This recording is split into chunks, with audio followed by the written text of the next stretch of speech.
Hello. आज हम एक बार फिर से आपके लिए ले आए हैं, एक नई वीडियो के साथ उपस्थित हुए हैं। कक्षा 12 की प्रबोधिनी संस्कृति पुस्तक, उसका तीसरा पाठ लेके आए हैं। पाठ का नाम है लक्ष्यिक दृष्टि। तो लीजिए पाठ परिचय। खरगोश और कछुए की कहानी तो प्रायः सभी ने सुनी होगी कि कैसे सतत लक्ष्य को ध्यान में रखने वाले कछुए की दौड़ में जीत हो जाती है, जबकि तेज दौड़ने वाला खरगोश बीच बीच में रुक जाने के कारण पराजित हो जाता है।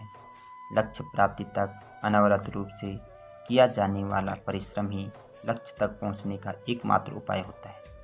प्रस्तुत पाठ में दिखाया गया है कि कैसे मेंढक के समुदायों में एक छोटा मेंढक अन्य मेंढकों द्वारा किए जाने वाले हास परिहास को न सुनता हुआ केवल लक्ष्य पर दृष्टि रखकर सतत उद्योग करते हुए स्तंभ के उच्च शिखर को प्राप्त कर लेता है। तो लीजिए अब हम पाठ को शुरू करते हैं। अथ कदाचित मंडूकुलेन काचित स्पर्धा आयोजिता। अथ कदाचित माने कभी जो है मंडूकुलेन मेंढकों के वंश में काचित कोई स्पर्धा आयोजिता प्रतियोगिता आरंभ हुई।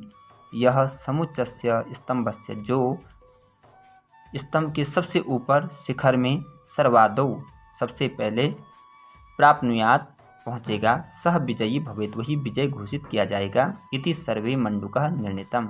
इति ऐसा सर्वे सभी मंडूकः मेंढकों ने निर्णीतम निर्णय किया। स्पर्धायां भागं ग्रहीतुं बहवः मंडूकाः अग्रे आगतवन्तः। स्पर्धा में भाग ग्रहण करने के लिए बहुत सारे मेंढक आगे आते हैं। स्पर्धां द्रष्टुं तु असंख्याः मंडूकाः तत्र सम्मिलिताः। स्पर्धा को देखने के लिए तो बहुत सारे मेंढक वहाँ सम्मिलित होते हैं। स्पर्धा आरब्धा मंडूकाः स्तंभस्य आरोहणम् आरब्धवन्तः। स्पर्धा आरब्धा प्रतियोगिता शुरू होती है। मंडूक बहुत सारे जो मेंढक थे वह स्तंभस्य आरोहणम स्तंभ पर चढ़ने के लिए आरब्धवन्तः शुरू हो जाते हैं, तैयार रहते हैं और प्रतियोगिता शुरू हो जाती है। प्रेक्षकाः मंडूकाः करताडनेन अरे अहो हो इत्यादि शब्दैः च स्पर्धार्थिनः प्रोत्साहितवन्तः। और प्रेक्षका मंडूका देखने वाले जो मेंढक होते करताडनेन हाथ बजाकर तालियां बजाकर अरे अहो हो बहुत बढ़िया बहुत सुंदर हैं इस प्रकार के शब्दों से उनके जो प्रतिभागी होते हैं उनका उत्साहवर्धन करते हैं। स्तंभः तु समुच्चः जो स्तंभ था वो बहुत ऊंचा था। अल्पस्य भागस्य आरोह मात्रेण एव पतितः अभवन् बहवः। और अल्पस्य भागस्य थोड़े से हिस्से पर ही चढ़ने मात्र से ही बहुत सारे मेंढक पतितः उसमें नीचे गिर जाते हैं।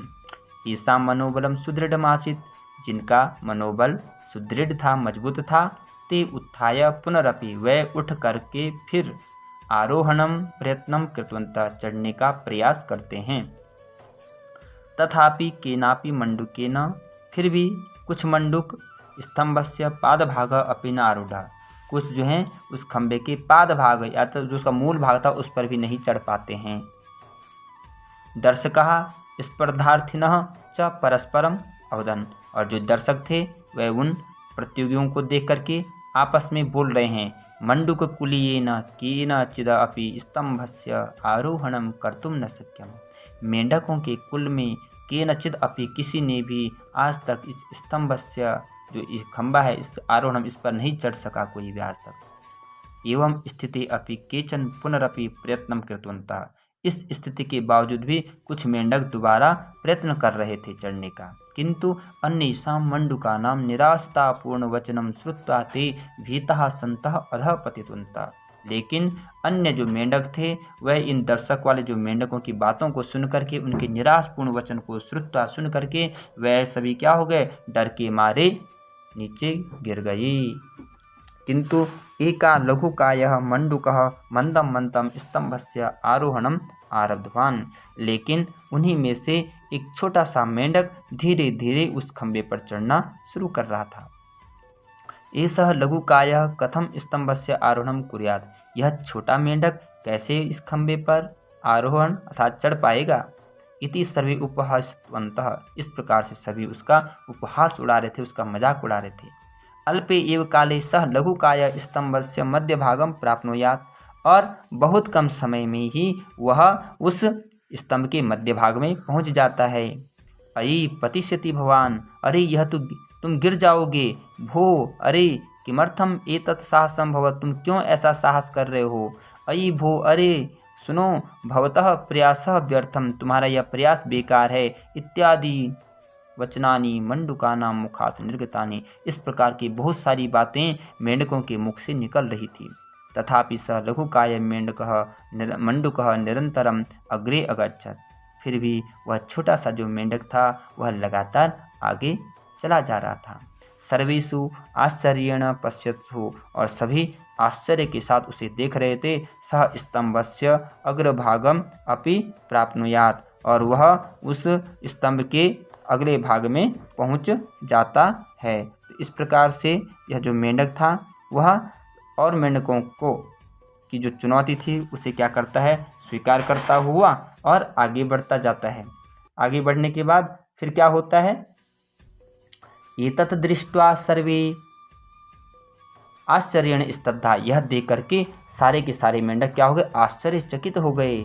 कथम एषः लघुकायः स्तंभम आरूढ़ुम शक्तवान, अरे कैसे यह छोटा सा मेंढक इतने बड़े खंबे पर चढ़ पाया है। इति ते परस्परम अवदन, ऐसे वो सब आपस में बोलने लग गए। केनचित् पृष्ठ, इनमें से किसी एक मेंढक ने उनसे पूछ लिया, छोटे से मेंढक से। स लघु मंडूक अवदन, वह छोटा सा मेंढक क्या कहता है सुनिए। अहम एकाग्रह आसम, मैं एकाग्र था, अर्थात मैं आप लोगों की बातों की तरफ मेरा ध्यान बिल्कुल भी नहीं था। लक्ष्यम मनसी निधाय मया अग्रे गतम, मैंने लक्ष्य को मन में धारण करके मैं निरंतर आगे चला जा रहा था। एकाग्रता कारणतः मया कस्यापि नैराश्यपूर्ण वचनम न श्रुतम, और इसी एकाग्रता के कारण मैंने आप लोगों में से किसी के भी ऐसे निराशपूर्ण वचन नहीं सुने। अन्य तु तादृशानि वचनानि श्रुत्वा पराजयं प्राप्तवन्तः, और ये जो अन्य थे वह आप लोगों की वाणी इन निराशपूर्ण वचन को सुन करके वह हार को प्राप्त हुए। लक्ष्य का दृष्टि निरंतर प्रयत्न, लक्ष्य पर दृष्टि, लगातार मैंने निरंतर लक्ष्य पर ही अपनी दृष्टि रखी और प्रयत्न किया, इसी कारण च माम साफल्यस्य कारणम, यही मेरी सफलता का कारण है। इति, इस प्रकार से लक्ष्य पथे अस्माभिः एकाग्रता अवलंबनीय, लक्ष्य पथ पर हमारा ध्यान एकाग्रचित होना अवलंबनीय जरूरी है, अर्थात रुकना नहीं चाहिए। इस कहानी से यह तात्पर्य है कि हम में जो भी कार्य है हमें हमेशा अपने कार्य पर ही ध्येन देना चाहिए, लोगों की बातों पर नहीं आना चाहिए, नहीं किसी अन्य की बात पर ध्यान देना चाहिए। सिर्फ अपना जो लक्ष्य है, अपना जो उद्देश्य है, अपना जो ध्येय है। तो इस प्रकार से हमने आज की इस वीडियो में आपके लिए यह पाठ लाए थे। आशा करते हैं आपको हमारी वीडियो पसंद आई होगी। तो यदि आपको पसंद आई है तो आप लाइक, सब्सक्राइब और शेयर ज़रूर करें। और यदि आपको किसी शब्द के अर्थ समझने में कोई दिक्कत है, परेशानी है, तो आप उसको कमेंट बॉक्स में ज़रूर लिखें, ताकि हम आपको अगली वीडियो में या इसी आपके कमेंट बॉक्स को देख करके आपकी शंका का निराकरण करेंगे। तो मिलते हैं अगली वीडियो के लिए, तब तक धन्यवाद।